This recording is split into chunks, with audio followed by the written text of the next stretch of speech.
Light বন্ধ করে নিজের দেশের জনগণকে হত্যা করেছেন এবং তার ফলাফল আপনারা পেয়েছেন। এই যে দীর্ঘদিন যাবত এটাকে নিয়ে কেউ কোনো কথা বলতে পারে নাই, এই শহীদ পরিবারদের, এই আলেম ওলামাদের, বাংলাদেশের ধর্মপ্রাণ মানুষের অভিশাপে আজকে শেখ হাসিনা দিল্লির কোনো এক অন্ধকার প্রকোষ্ঠে ধুকে ধুকে মৃত্যুর জন্য অপেক্ষা করছেন এবং শেখ হাসিনার আর কোনো কামব্যাক করার কোনো সুযোগ নাই বাংলাদেশের রাজনীতিতে। আওয়ামী লীগের আর কোনো কামব্যাক করার কোনো সুযোগ নাই বাংলাদেশের রাজনীতিতে। এটা হচ্ছে এই আলেম ওলামাদের অভিশাপের কারণে যে আপনি এরকম একটা জলজ্যান্ত নিজের দেশের জনগণকে হত্যা করেছেন এবং হত্যা করে সেটাকে আবার অস্বীকার করেছেন, তাদেরকেই দোষ দিয়েছেন। এজন্য আজকে আপনি কি ভয়ঙ্কর, আজকে যখন মৃত্যু ঘটবে আপনার জানাজা করানোর লোক পাবেন না। আপনি একজন মুসলমান হিসেবে, আপনি যদি নিজেকে মুসলমান, আপনি তো তাহাজ্জুদে নামাজ পড়তেন, আমরা এটা খুব ফলো করে প্রচার করতেন, একজন মুসলমান হিসেবে এর চেয়ে বড় কলঙ্ক আর কিছু হতে পারে না যে আপনি মারা যাবেন এবং দিল্লিতে আপনাকে তারা পানিতে ভাসিয়ে দেবে না কি করবে এটা কিন্তু আমরা কেউ জানি না। আপনার মুসলমানের রীতি অনুযায়ী কোনো দাফন কাফন হবে কিনা এটা কেউ জানি না। বলে আমি আরও কথা বলবেন, আমি আমার বক্তব্য দীর্ঘায়িত করব না।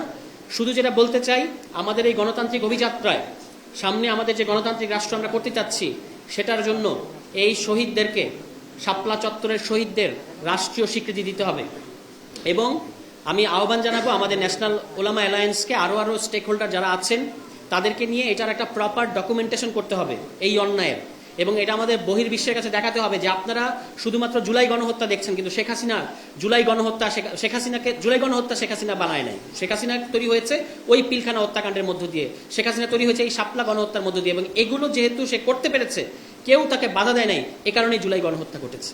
এই কথাগুলো আমাদেরকে বহির্বিশ্বের সামনে তুলে ধরতে হবে এবং এখানে আমরা যে একটা গণতান্ত্রিক রাষ্ট্রের দাবির জায়গা থেকে এই কথাগুলো বলতে পারি, এনসিপির এটা নিয়ে কোনো হীনমন্যতা নাই। আমরা পরিষ্কারভাবে কোনো ইসলাম বিদ্বেষী রাজনীতি পছন্দ করি না এবং ইসলাম বিদ্বেষী রাজনীতি বাংলাদেশে আমরা কোনোদিন অ্যালাউ করব না। কিন্তু অবশ্যই বাংলাদেশের যে কোনো ধর্মের মানুষের নাগরিক হিসেবে জানমালের নিরাপত্তা নিশ্চিত করার দায়িত্ব এনসিপি, যদি কোনোদিন সরকার গঠন করে, ভবিষ্যতে যখন সরকার গঠন করবে তখন এনসিপি এটা অবশ্যই নিশ্চিত করবে। কিন্তু এই যে সংখ্যালঘুদের নিয়ে যে ধরনের এক ধরনের এক্সপ্লয়টেশনের রাজনীতি আমাদের দলগুলো করে থাকে, যে আমরা ক্ষমতায় থাকলে আপনারা নিরাপদ থাকবেন, এই রাজনীতি আমরা বন্ধ করে দেব। আমাদের এখানে সমস্ত ধর্মের মানুষরা আমাদের কাছে নিরাপদ থাকবে, এটা হচ্ছে আমাদের অঙ্গীকার।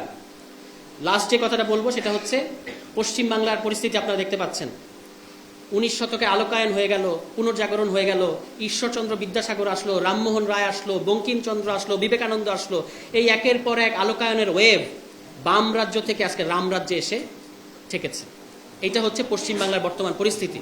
এই ক্ষেত্রে আমাদেরকে সংযমী আচরণ করতে হবে। তারা অনেক ধরনের উস্কানি দেবে, কিন্তু বাংলাদেশের এক্সিস্টিং সকল রাজনৈতিক দল এবং সরকারকে আমরা বলবো যে আপনারা কূটনৈতিকভাবে তাদেরকে এই বার্তা পৌঁছে দেবেন যে আমাদের যে তিস্তা পানির চুক্তি এটা বাস্তবায়ন করতে হবে।